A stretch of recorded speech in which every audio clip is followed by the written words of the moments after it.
Alhamdulillah,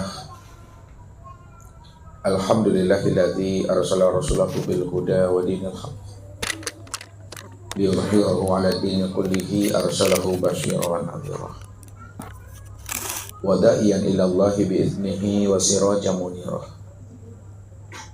Asyhadu an la ilaha illallah wahdahu la syarikalah wa asyhadu anna Muhammadan abduhu wa rasuluhu la nabiyya ba'da. Wa qala Allah ta'ala fil Qur'anil Karim, a'udzu billahi minasyaitonir rajim, bismillahirrahmanirrahim.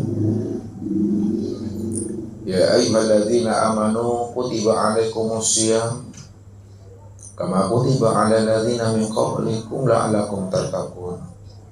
Shadaqallahul azim.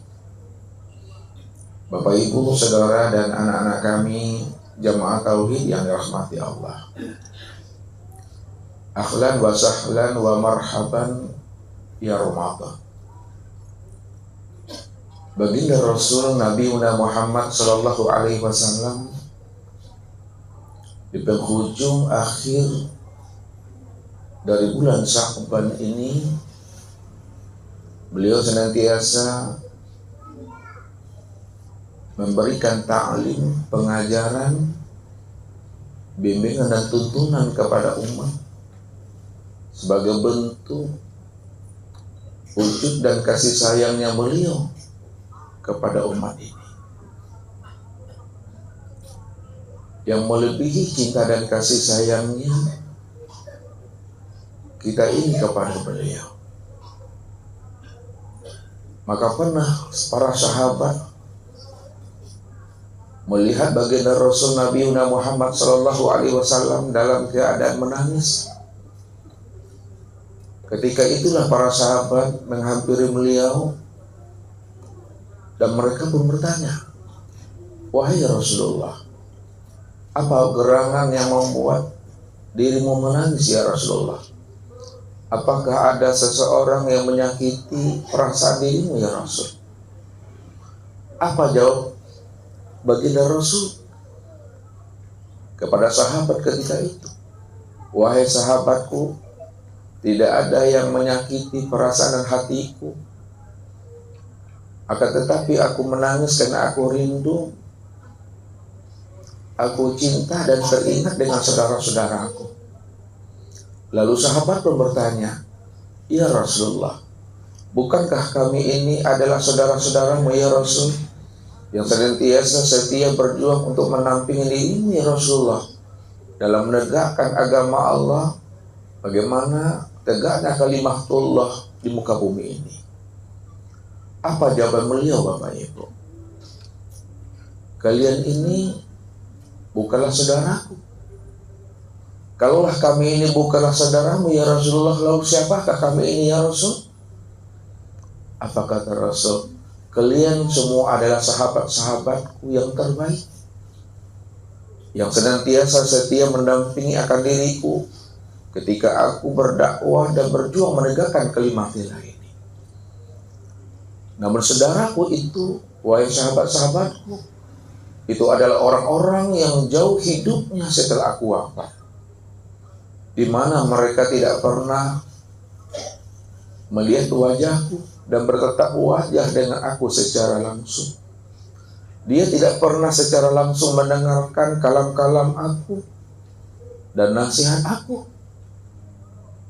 Akan tetapi mereka itu tetap beriman kepada aku, beriman kepada Allah, dan mereka tetap melaksanakan apa yang aku ajarkan pada saat hari ini sampai habisnya dunia." Itulah yang membuat aku itu teringat lalu aku menangis. Begitulah bentuk cinta dan kasih sayangnya beliau, Bapak Ibu, kepada diri kita ini, melebihi cinta dan kasih sayangnya kita ini terhadap beliau. Satu ketika beliau pernah bertanya kepada malaikat Israil, bagaimana sakitnya rasa ketika ruh itu melepaskan namanya tubuh jasmani ini, Bapak Ibu. wahai malaikat Israel, cobalah engkau berikan kepada aku bagaimana sakitnya rasa ketika ruh itu lepas meninggalkan jasad ini. Maka ketika itulah dilakukan oleh malaikat Israel, dan pada saat itulah baginda Rasul Nabi Muhammad SAW merasakan ruh itu lepas daripada tubuh itu seperti kambing yang dikuliti hidup-hidup Bapak Ibu, atau seperti 700 kali bacokan pedang. Begitulah rasa sakitnya mati yang beliau alami. Dan ketika itu pula lah beliau mengatakan kepada malaikat Israel, wahai Israel, alangkah sakitnya ruh itu melepaskan namanya tubuh ini. Apakah umatku akan merasakan seperti itu juga, wahai Israel, sama seperti aku? Wahai Rasulullah, apa yang aku lakukan terhadap dirimu ya Rasul? Ketika aku menarik ruh itu lepas daripada tubuhmu ya Rasulullah, aku telah melepaskan itu dengan penuh dengan cinta dan kasih sayang, penuh dengan kehati-hatian dan kemahalembutan. Walaupun engkau telah mencabut ruh itu daripada tubuhku dengan penuh cinta dan kasih sayang dan penuh dengan kehati-hatian, tapi aku merasakan pedihnya tubuh ini seperti kambing yang dikuliti hidup itu. Apakah lagi umatku ya Israel? Tentu ia lebih merasakan sangat dahsyat sakitnya daripada aku. Wahai Israel, kalaulah boleh, aku bermohon kepada Allah, tolonglah engkau sampaikan kepada Allah atas izin dan permintaan aku ini kepada Allah. Biarkanlah rasa sakit ruh itu lepas daripada tubuh dan jasad daripada umatku itu, biarlah aku menanggungnya, supaya mereka tidak berpaling daripada agama Allah yang benar ini. Begitulah Bapak Ibu, cinta dan kasih sayang yang beliau terhadap kita ini melebihi cinta dan kasih sayangnya kita terhadap beliau. Sampai-sampai sakitnya rasa maut itu yang dirasakan nanti daripada setiap daripada umatnya, biarkanlah beliau yang menanggungnya.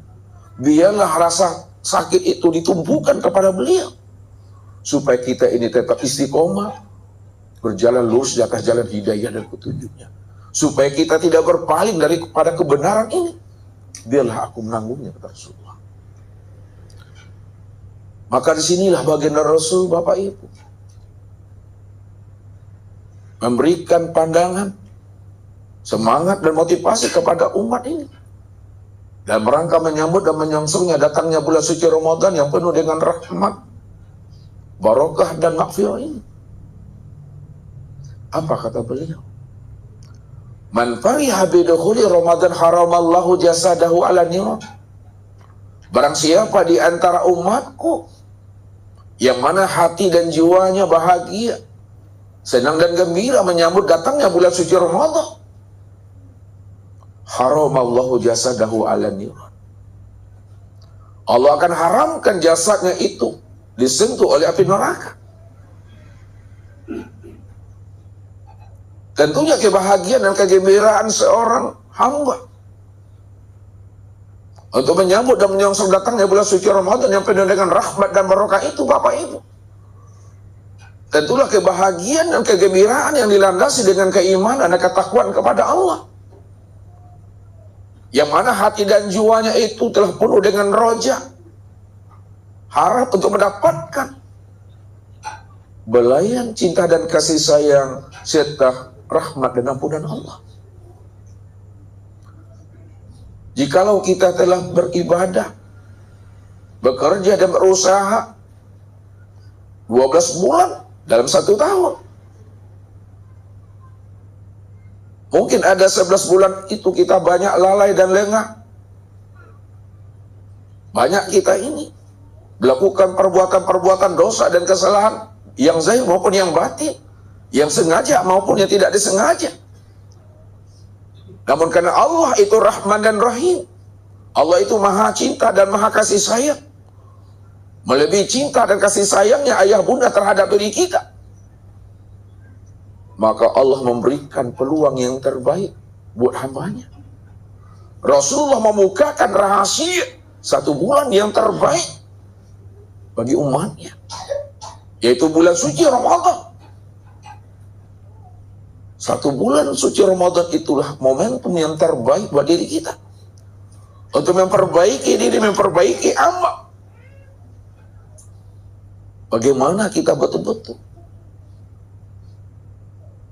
pulang dan kembalinya pada saat usia umur itu telah habis pada diri kita. Kembalinya kita dalam keadaan fitrah, kembalinya kita dalam keadaan suci, kayaumin waladathu ummuhu, seperti anak yang baru saja terlahir dari rahim ibunya.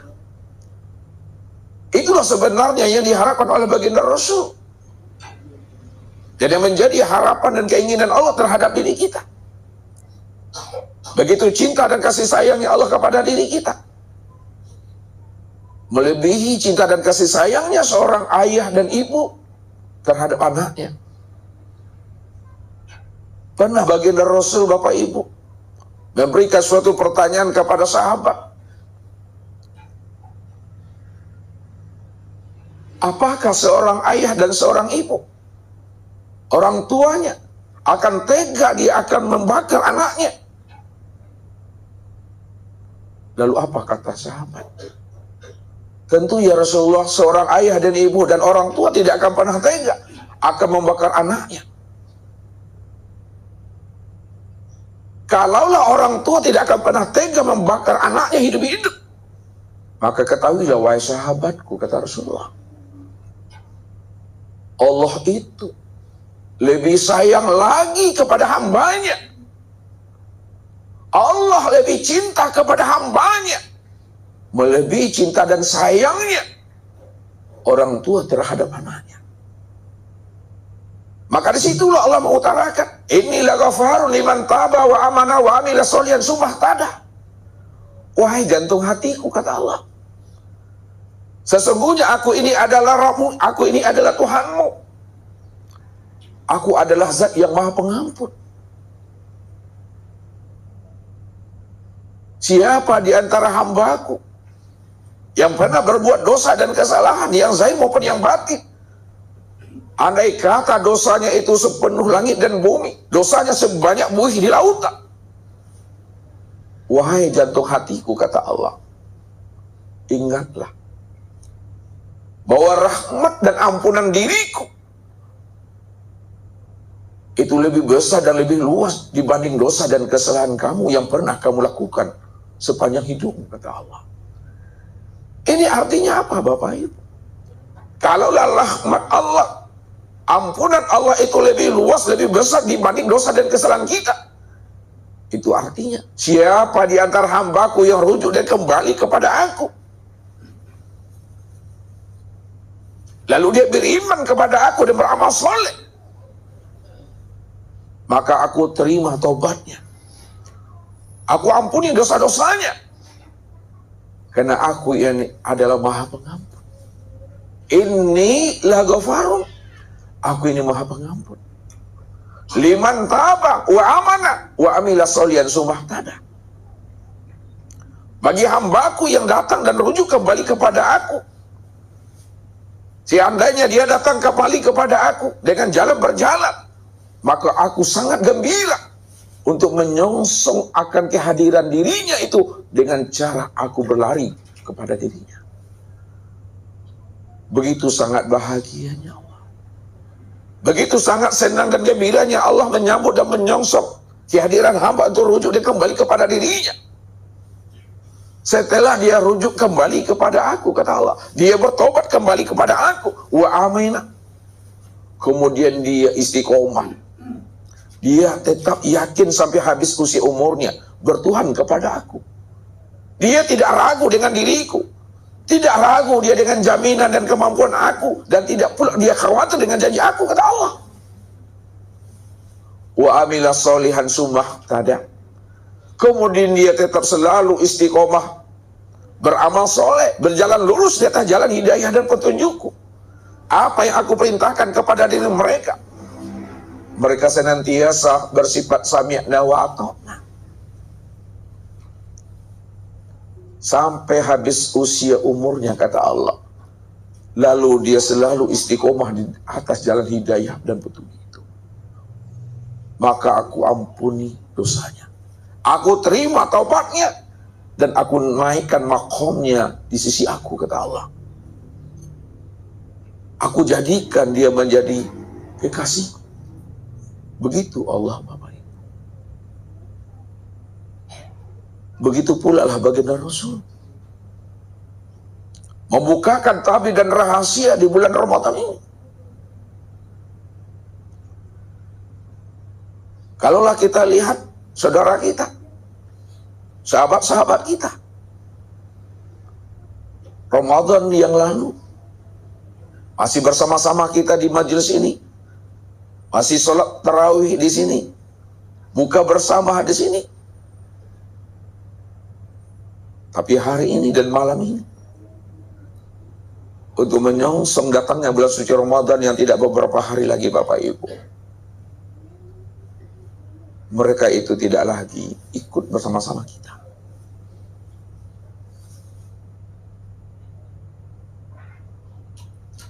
Apakah tidak beruntung kita? Apakah tidak bahagia dan gembiranya kita bahwa hari ini, malam ini, dan detik ini Allah masih berikan kita rahmat dan anugerah untuk bisa kita menunaikan dan melaksanakan ubudiyah di bulan Ramadan yang beberapa hari lagi. Maka sebagai seorang hamba yang telah kasab, yang telah bersinar hati dan jiwanya dengan cahaya nur ilahi, yang mana batinnya telah tajam untuk mengenal dan menyaksikan Allah, dan ia sadar satu saat dia akan pulang dan kembali kepada Allah. Inna lillahi wa inna ilaihi raji'un. Sesungguhnya asal kita ini adalah dari Allah dan kembali kepada Allah. Namun kembalinya kita kepada Allah itu, Bapak Ibu, bagaimana awalnya kita itu bersih, fitrah, makrifat. Kembalinya kita juga dalam keadaan bersih, fitrah, dan makrifat. Karena yang bisa kembali kepada Allah, diri yang maha suci, mesti dengan diri yang suci. Yang bisa kembali kepada Allah dan yang memiliki surga yang bersih, mesti dengan diri yang bersih pula.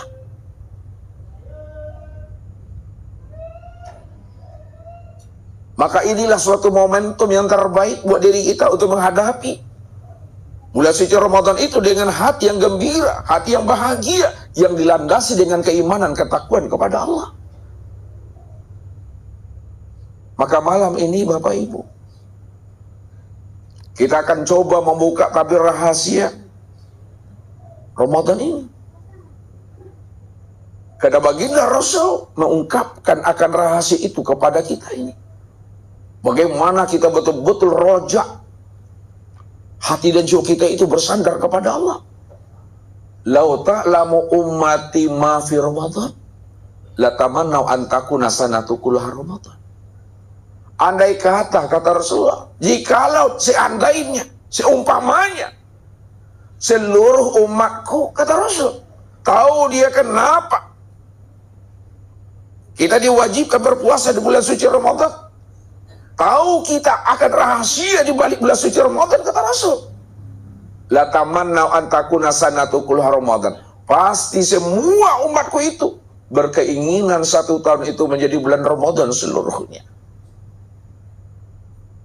Kalau mereka tahu, kata Rasulullah.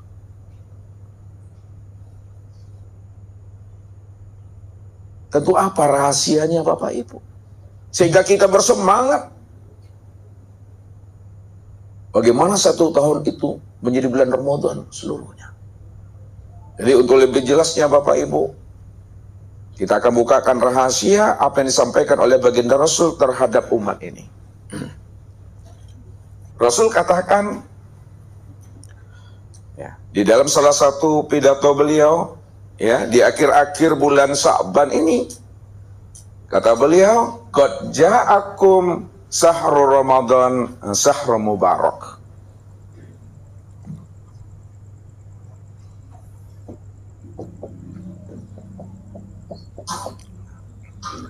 Qad ja'akum Syahrul Ramadan, syahrul mubarak. Telah datang kepada kamu, kata Rasulullah, syahrul Ramadan, yaitu bulan Ramadan, syahrul mubarak, sebagai bulan yang diberkati. Di mana letaknya bulan Ramadan itu adalah bulan yang mubarak, bulan yang diberkati. Kata Rasul, bulan Ramadan adalah bulan yang diberkati karena di bulan Ramadan itu kataballahu alaikum siyamahu. Kata Rasul,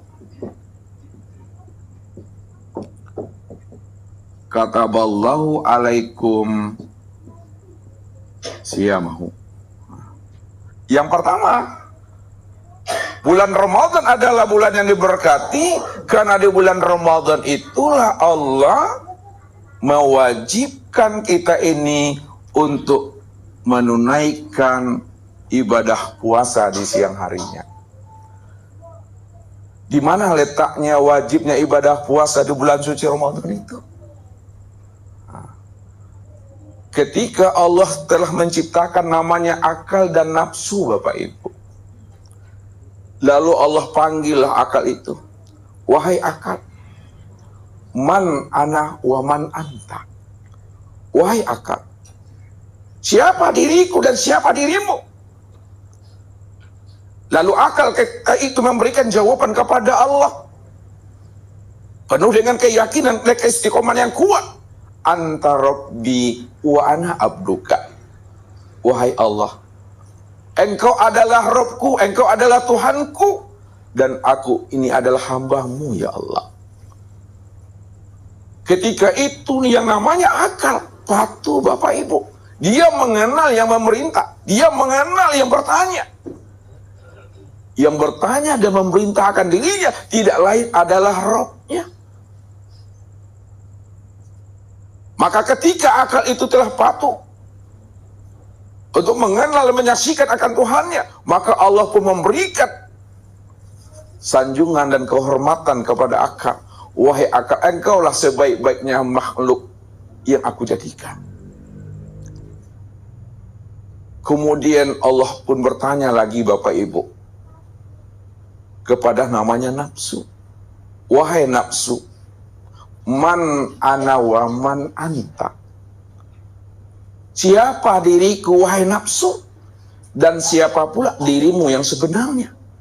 Apa jawaban nafsu ketika Allah bertanya? Anta, ana. Engkau ya engkau, aku ya aku.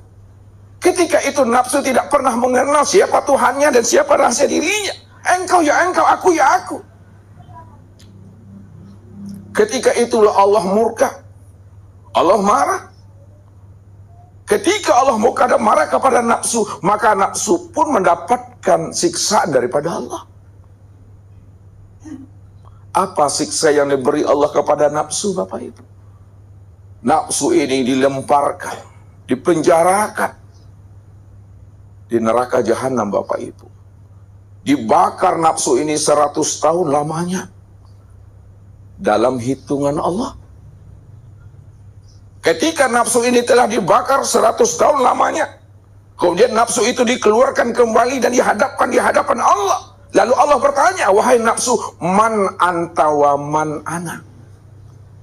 Siapa dirimu dan siapa aku, wahai nafsu? Lalu apa kata nafsu? Ana, anta. Aku ya aku, engkau ya engkau. Rupanya nafsu juga belum sadar.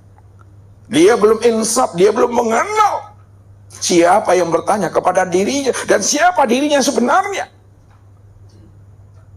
Ketika itu dia membantah dan membangkang, aku ya aku, engkau ya engkau.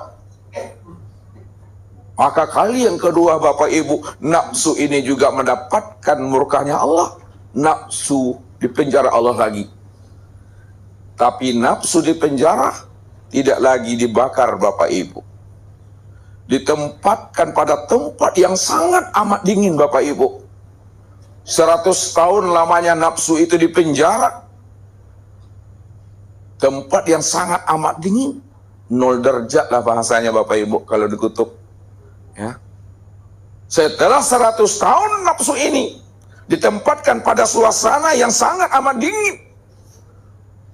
Sampai waktu dan masanya nafsu itu pun dikeluarkan kembali dan dihadirkan di hadapan Allah.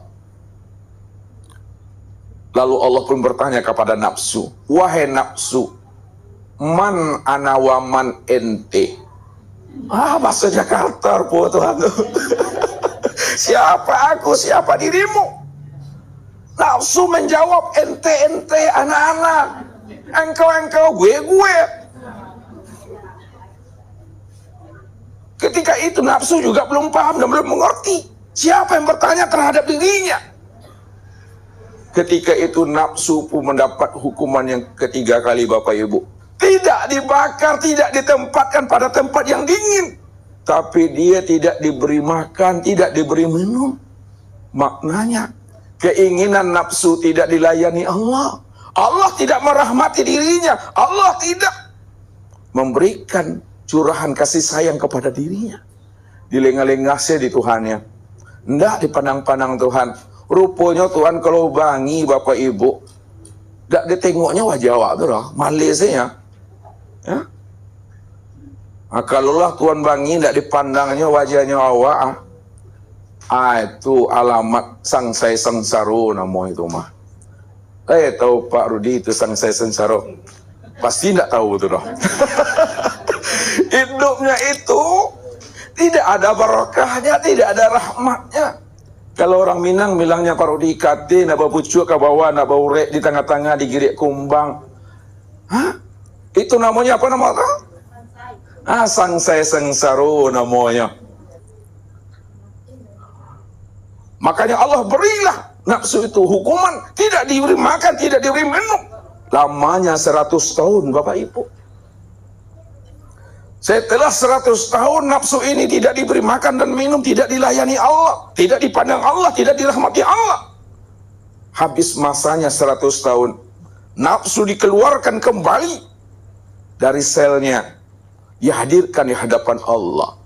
Lalu nafsu ditanya kembali oleh Tuhan, wahai nafsu, man ana wa man anta. Apa kata nafsu? Anta Rabbi wa ana abduka. Ya Allah, engkau adalah Rabbku ya Allah, aku ini adalah hamba-Mu ya Allah. Ashhadu an la ilaha illallah wa ashhadu anna Muhammad Rasulullah.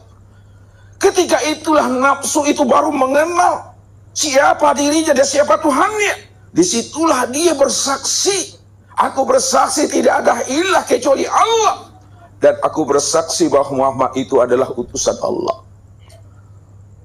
Rupanya nafsu itu Bapak Ibu baru dia bisa jinak, baru bisa dia tunduk, tidak liar dia. Apabila nafsu itu tidak diberi makan, tidak diberi minum, tidak dilayani, jangan didangakan kata nafsu itu, jangan dipeturikan kata nafsu itu. Disitulah nafsu itu akan menjadi jinak ya. Itu yang nafsu yang telah mendapatkan ilaman rohimah Rabbi. Bapak Ibu, Bapak Ibu tidak akan pernah bisa menundukkan nafsu. Ustaz juga tidak akan pernah bisa menundukkan nafsu.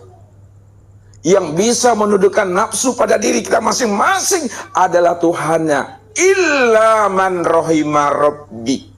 Yang bisa menundukkan nafsu adalah Allah. Apabila Allah memberi rahmat kepada dirinya, ketika itulah nafsu itu baru dia tunduk dan patuh kepada kebenaran itu. Itulah sebabnya kenapa kita itu diperintahkan Allah dan diwajibkan Allah untuk berpuasa, untuk menjinakkan nafsu yang liar. Karena nafsu yang liar itu diumpamakan Allah sama seperti seekor anjing Bapak Ibu. Itu Allah bilang, walau syi'na la rafa'nahu biha walakinnahu akhlada al-ardi wattaba'a hawahu famasalu kamasalil qalbi in tahmil alayhi yalhas aw tatruku yalhas. Jikalau kami mau, kata Allah, jikalau aku ingin mengangkat derajat hambaku, aku ingin meninggikan makomnya, bisa, kata Allah. Mau aku, kata Allah. Tapi sayang, kata Allah, aku mau berkehendak kepada dirinya. Aku ingin meninggikan makom dan derajatnya untuk menjadi hamba dan kekasih aku. Tapi dia bilang kepada aku, nehi ya Allah. Dia lebih condong memperturutkan hawa nafsunya yang rendah dan cinta dunia yang berlebihan. Ketika nafsu itu liar, Bapak Ibu, tidak mau dia patuh kepada Allah, tidak mau jinak dia kepada Tuhannya, dia lebih condong mengikuti keinginan yang rendah dan hawa nafsu yang berkelebihan.